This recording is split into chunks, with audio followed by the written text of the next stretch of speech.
Now we've come up with this really great approach to dealing with questions and potential objections. And now it is time to close the deal. and you talked about the higher authority close. So for the listeners that don't know what that is, can you help them understand a little bit about what that means and what it looks like? So this is interesting. If I look back on my experience as a kid being trapped at a new car dealership for like multiple hours on it was always a Sunday afternoon. It was like every 2 years. It's classic in the car business. It's classic in a lot of sales organizations. And I think there's, just like anything, there's a way to use it for good and then also for negative side. But the higher authority close is about, okay, there's somebody else who's the decision maker and there's somebody else involved. Right? Like if it's negotiation, let's think of that, because most people have this experience in buying cars or something like that, where it's like, okay, well, they want this much, you only want to pay that much. Okay, they've got to go talk to their manager to see what can be done, right? And then there's this negotiating back and forth. As a salesperson, it's really important in some aspects of the conversation to have that higher authority who's the one setting the rules, because you always, and I will say always, this is pretty much an always, you always want your prospect that you're dealing with to see you as somebody who's on their side. It's not me versus you, right? Kwame, you're trying to buy something. I'm trying to sell you something. You have problem X. I have solution X. Like, this is a perfect fit.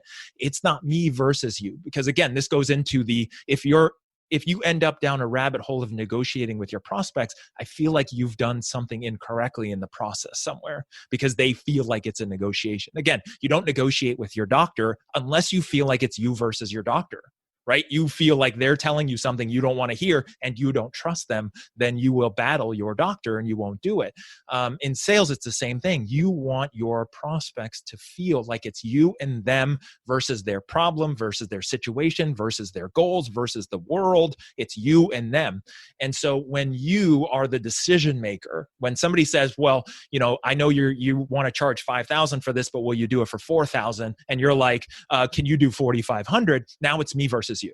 It's instantly me versus you, because it's me versus you. Now, if I say, well, that's an interesting request, let me check with my manager and let me see what I can do. Now it's me and you against the manager or against the world or whatever.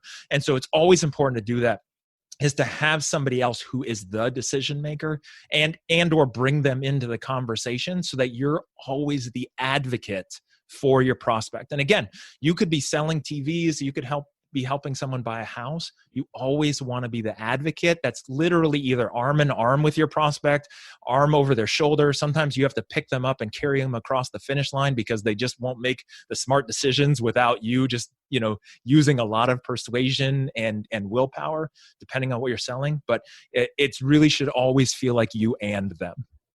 This is great. I love that point. That's really helpful. And now let's say it's a situation where you go and talk to the higher authority and the higher authority says no. So essentially there's no negotiation room. So how do you relay that message to the other side while still sounding like an advocate?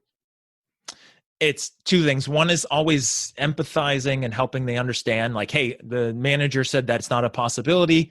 We can't do 4,000. It's going to be 5,000. And then what I've always found successful is then tying it back to the value and the reason why the prospect wants to buy whatever it is that you're selling, your product, your service, your idea, whatever that is. It's going back to that value, because again, price doesn't matter. Value is what matters.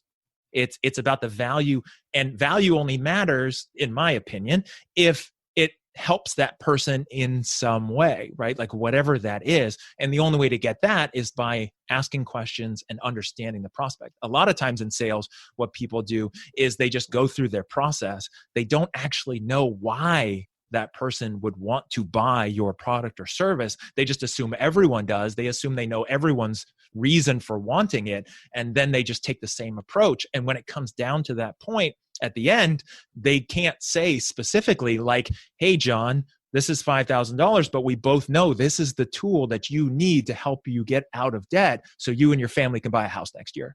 When I do that, like, we're done. Like, okay, sounds good. I appreciate it. Versus what happens a lot of times is it's $5,000, do you want to do this now? It's like, but why? Like, why would I want? And then you're hoping the other person remembers or knows why they want to do it versus their brain keeping them safe.